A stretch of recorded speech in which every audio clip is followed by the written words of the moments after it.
ချမ်းသာတဲ့အမျိုးသမီးငယ်လေးကသူမချစ်တဲ့သူနဲ့လက်ထပ်ချင်နေပါတယ်။သူမဟာသူမရဲ့ရင်သက်ရှုမောပွဲအလှတရားတွေကိုစွန့်လွတ်ပြီးရုပ်ဆိုးတဲ့အမျိုးသမီးတစ်ယောက်နဲ့မျက်နှာချင်းလဲလှယ်ဖို့ရွေးချယ်ခဲ့ပါတယ်။မျက်နှာလဲလှယ်မှုအောင်မြင်ပြီးနောက်သူမဟာအီလိုဝင်ကိုကမ်းပါးပေါ်ကနေအေးအေးဆက်ဆက်တွန်းချလိုက်ပါတယ်။ပြီးတော့မင်္ဂလာဆောင်စီကိုပျော်ပျော်ရွှင်ရွှင်နဲ့အပြေးလွှားသွားခဲ့ပါတယ်။သူမမျှော်လင့်တောင်းတခဲ့ရတဲ့အမျိုးသားကိုကြည့်ရင်သူမရဲ့မျက်ဝန်းတွေဟာနူးညံ့မှုတွေနဲ့ပြည့်နှက်နေပါတယ်။နောင်တရရဲ့အနေငယ်များမရှိဘဲသူမစွန့်လွတ်ခဲ့သမျှအားလုံးဟာတန်ဖိုးရှိတယ်လို့ယုံကြည်နေပါတယ်။သူတို့သားဟာသူတို့သမီးပြောင်းလဲသွားတာကိုသတိမထားမိပါဘူး။ဧည့်သည်တွေရဲ့ကောင်းချီးပေးမှုအောက်မှာသူတို့လက်ထပ်လိုက်ကြပါတယ်။လီစစ်ဟာမှန်ထဲကရုပ်ဆိုးတဲ့မျက်နှာကိုမုန်းတီးနေပေမဲ့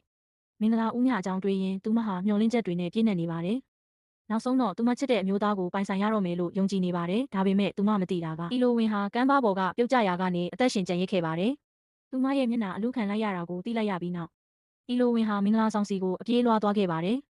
ဒါပေမဲ့သူမရောက်ရှိချိန်မှာနောက်ကျသွားခဲ့ပါပြီ။မင်္ဂလာအခမ်းအနားကပြီးဆုံးသွားခဲ့ပါပြီ။ရင်းပေါက်ကနေတဆင့်မင်္ဂလာဦးခန်းထဲမှာဇနီးမောင်နှံနှစ်ဦးစကားများရန်ဖြစ်နေတာကိုသူမမြင်လိုက်ရပါတယ်။အဲ့ဒီနောက်ရုတ်တရက်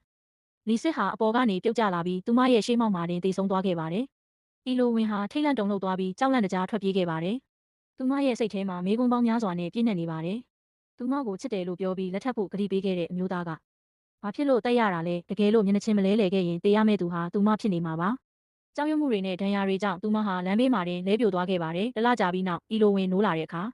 လီစစ်ရဲ့မျက်နှာနဲ့အတူစိမ့်သက်တဲ့နေရာတစ်ခုကိုရောက်နေပါတယ်။ဒါပေမဲ့သူမဟာလီစစ်မဟုတ်ဘူးဆိုတာကိုဘယ်သူမှမယုံကြပါဘူး။သူမဟာသူမရဲ့တကယ်အမှတ်အသားကိုမဖော်ပြရရှာပါဘူး။အမှန်တရားကိုဖော်ထုတ်ဖို့ခွင့်ရေးကိုစောင့်ဆိုင်းရင်းလောလောဆယ်ငြိမ်ငြိမ်လေးနေဖို့ပဲတက်နိုင်ပါတော့တယ်။သူမသတိမေ့မျောနေစဉ်တွင်မှာအဲ့ဒီအမျိုးသားဟာမြို့တော်ကိုပြန်သွားခဲ့ပြီးဖြစ်တယ်လို့လီစစ်ကိုလည်းအလျင်အမြန်တင်ကြိုလိုက်ပါတယ်။ဒါကအီလိုဝင်ကိုပို့ပြီးတော့တေချာစေပါတယ်။